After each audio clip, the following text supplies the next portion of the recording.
आज जब आत्मनिर्भरता बहुत महत्वपूर्ण हो गई है, हमारा देश अब किसी पर निर्भर नहीं रह सकता खाद्यान्न के लिए भी, तब दो चिंताएं हमारी हैं। एक, दालों में हम आत्मनिर्भर अभी नहीं हैं। भारत दालों का सबसे बड़ा उत्पादक भी है, उपभोक्ता भी है, लेकिन सबसे ज्यादा आयात भी भारत ही दालों का करता है। तो दलहन के क्षेत्र में अभी हम आत्मनिर्भर नहीं बने हैं, और इसलिए प्रधानमंत्री जी के मार्गदर्शन और प्रेरणा से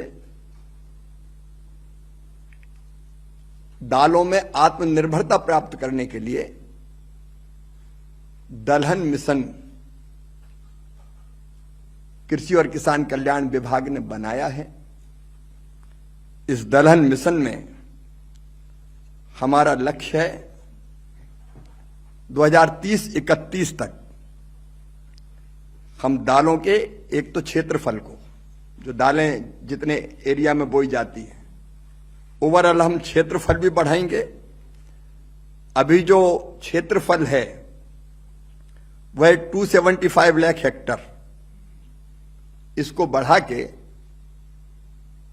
310 लाख हेक्टर किया जाएगा। ये हमने टारगेट रखा है। अभी दालों का उत्पादन हमारा 242 लाख टन है। इसको बढ़ा के 350 लाख टन हमको दलहन का उत्पादन करना है। तीसरी महत्वपूर्ण चीज है उत्पादकता। पर हेक्टर उत्पादकता हमारी कम है।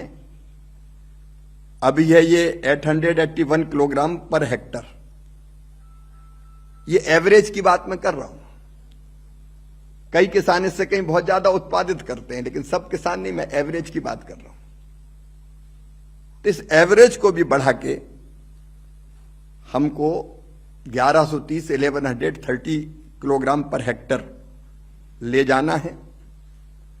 और इसके लिए हम लोगों ने जो रणनीति बनाई है, एक अनुसंधान और विकास, दालों के ऐसे बीज जिनकी उत्पादकता ज्यादा हो, जो रोग प्रतिरोधी हो, क्योंकि गेहूं और धान की तुलना के मुकाबले अगर दालों की तुलना करें तो दलहनी फसल ज्यादा सर्दी सहन नहीं कर पाती। अगर ज्यादा कड़ाके की सर्दी पड़ जाए तो अरहर खराब हो जाती है।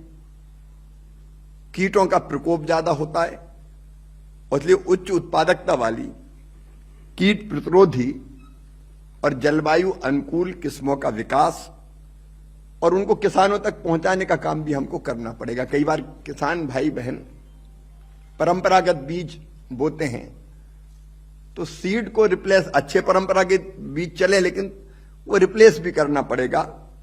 तो वो किसानों तक पहुंचाना, और किसानों तक पहुंचाने के लिए ब्रीडर सीड आईसीआर बनाएगा, लेकिन उससे फिर सर्टिफाइड सीड तक की जो पूरी प्रक्रिया है वो एग्रीकल्चर यूनिवर्सिटीज, कृषि विज्ञान केंद्र, राज्य के बीज विकास निगम, ये मिलके पूरी करेंगे।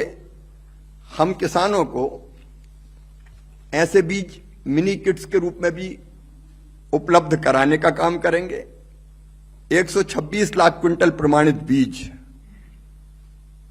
किसानों को दिया जाएगा और 88 लाख निःशुल्क बीज के किट भी बांटे जाएंगे।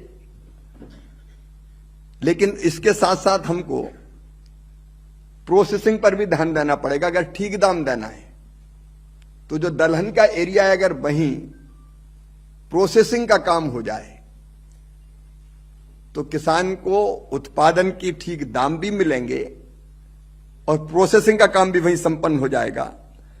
इसलिए 1000 प्रसंस्करण इकाइयां भी, जिस पर सरकार 25 लाख रुपए तक की सब्सिडी देगी, वो स्थापित करने का हमारा लक्ष्य है।